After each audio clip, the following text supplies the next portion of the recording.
तू प्यार है किसी और का, तुझे चाहता कोई और है। तू पसंद है किसी और की, तुझे मांगता कोई और है। हेलो मेरे प्यारे दोस्तों, हेलो बच्चों, आप सभी लोग कैसे हो।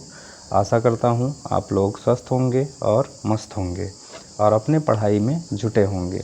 कहते हैं छोटे कदम ही बड़े सपनों तक ले जाते हैं, छोटे कदम ही बड़े सपनों तक ले जाते हैं और हर दिन पढ़ने वाले ही आगे बढ़ पाते हैं, हर दिन पढ़ने वाले ही आगे बढ़ पाते हैं। तो जैसा कि आप लोग देख पा रहे हैं, आज हमारे सब लोगों के सामने एक टॉपिक है, एक नया पार्ट है, प्रश्नावली 3। और इस प्रश्नावली का नाम है दो चर वाले रैखिक समीकरण। आप लोगों ने सही समझा, दो चर वाले रैखिक समीकरण। तो हम लोग इस प्रश्नावली का आज पाठ परिचय देखेंगे कि इसका जो परिचय है वो क्या है और इसमें हमें क्या क्या चीज़ें जाननी है। तो हम लोग इसके परिचय के विषय में चलते हैं। सबसे पहले किसी भी पाठ को पढ़ने से पहले हमें उसके जो उसका टॉपिक होता है, जो उसका पाठ का नाम होता है, वो जानना बहुत ज़रूरी होता है। अब इसमें कह रहा है दो चर, तो हम यहीं से स्टार्ट करेंगे दो चर कि ये दो चर क्या होता है। दो चर का मतलब होता है, सबसे पहले चर देखते हैं। चर जो होते हैं वो अंग्रेजी के अक्षर होते हैं। किसके अक्षर होते हैं? अंग्रेजी के अक्षर होते हैं, जैसे A B C dot dot X Y और जेड। तो ये हैं अंग्रेजी के अक्षर। यानी कहने का मतलब है इसमें अंग्रेजी के दो अक्षर आपको मिलेंगे।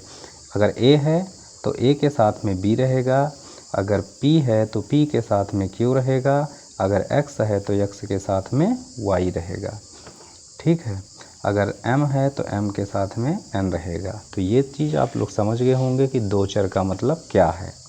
अब यहाँ पे लिखा है रैखिक, तो रैखिक का मतलब होता है, रैखिक का मतलब होता है कि ऐसे समीकरण या ऐसे सवाल जिनमें कोई भी घात ना लगी हो, जिसमें कोई भी घातें ना लगी हो। जैसे घात का मतलब इसके ऊपर 2 ना लगा हो, इसके ऊपर 3 ना लगा हो, यानी पावर में ना हो। तो यहाँ पे हमने देखा एक हमारे पास चर है x, तो एक है हमारे पास y, तो ये दो चर हो गए। अब इस पर कोई घात नहीं लगी है, इस पर कोई भी घात नहीं लगी है, तो इसी को कह दिया हमने दो चर वाले रैखिक। अब ये रैखिक तक समझ में आ गया। रैखिक का मतलब कोई भी घात उस पर ना लगी हो। फिर इसके बाद में यहाँ लिखा है समीकरण। अब ये समीकरण क्या होता है? समीकरण का मतलब होता है कि बराबर में या तो जीरो हो, या तो कोई अंक हो, या तो कोई संख्या लिखी हो, यानी बराबर में उसके कुछ ना कुछ होना चाहिए, तो वो होता है रैखिक समीकरण। अब यहाँ दो चर है तो हाँ बिल्कुल दो चर है, रैखिक है तो हाँ रैखिक है, समीकरण है बिल्कुल, क्योंकि बराबर लगा हुआ है और उसके पीछे या तो हम जीरो लिख सकते हैं, 1 2 3 4 5 कुछ भी संख्या लिख सकते हैं, तो ये रैखिक हो जाता है। फिर इसके बाद में इसमें जब हम हल करेंगे तो केवल एक ही समीकरण नहीं रहेगा, इसमें आपको एक के साथ में एक और मिलेगा, फ्री में मिलेगा। तो एक समीकरण हमारा हो जाता है तो दूसरा कोई भी समीकरण हो जाएगा इस तरह से, और ये हो जाएगा समीकरण 2।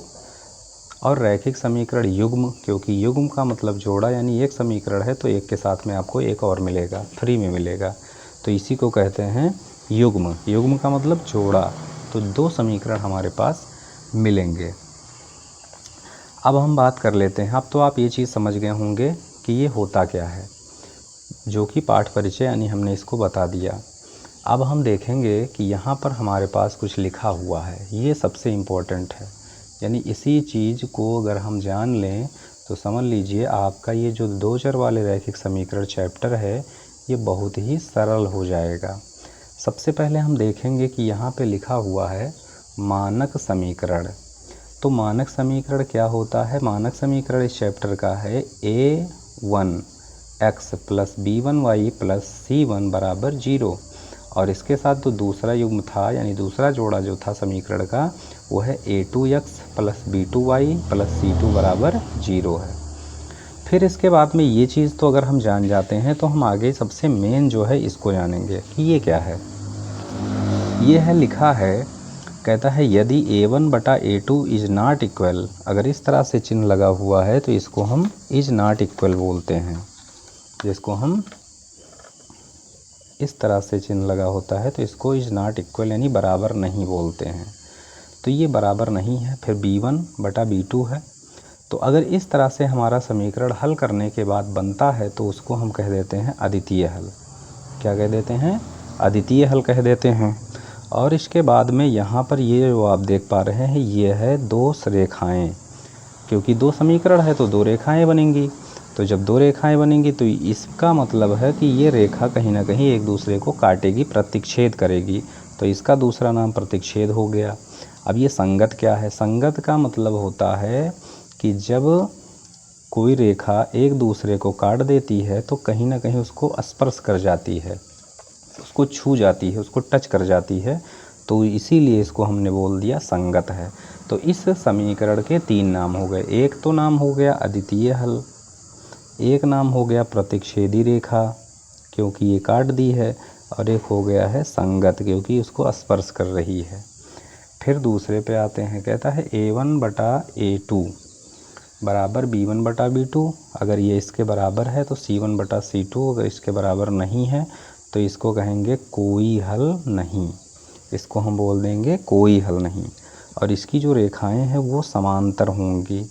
समांतर का मतलब होता है कि अगर हम इस रेखा को इधर बढ़ाते चले जाएं या इधर बढ़ाते चले जाएं तो कभी भी ये एक दूसरे को काट नहीं सकती, यानी स्पर्श नहीं कर पाएगी। तो उसको बोलते हैं समांतर रेखा। तो ये समांतर रेखा हो गया। अब असंगत का मतलब क्या है कि जब इस रेखा को इसके साथ में ऐसे बढ़ाया गया तो ये इसको कहीं स्पर्श नहीं कर पाई। कहीं भी स्पर्श ना कर पाने की वजह से इसको हमने असंगत बोल दिया। संगत का मतलब स्पर्श कर जाना, कहीं ना कहीं जुड़ जाना। तो ये असंगत हो गया। फिर इसके बाद में तीसरा है कि यदि a1 बटा a2 बराबर b1 बटा b2 बराबर c1 बटा यानी c2, यानी ये सब बराबर हों, ये इसके बराबर ये इसके बराबर। जैसे मान लीजिए यहाँ 1/2 आ गया, फिर बराबर 1/2 आ गया, फिर बराबर 1/2 आ गया, इस तरह से। तो कहेंगे इसके अनेक हल हैं, अनेक हल हो गए। और ये जो बना हुआ है यानी एक रेखा है, उसी के ऊपर एक और रेखा गुजर गई, उसी के ऊपर से एक और रेखा गुजार दी गई तो उसको हम बोलते हैं संपाती। क्या बोलते हैं? संपाती।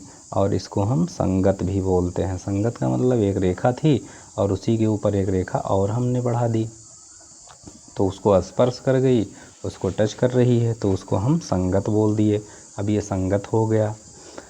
तो केवल एक कंडीशन ऐसा है जिसमें असंगत होगा, बाकी दोनों स्थिति में, दोनों कंडीशन में असंगत माना जाएगा। मतलब एक कंडीशन में इसको असंगत बोलेंगे और दो स्थितियों में ये संगत होता है।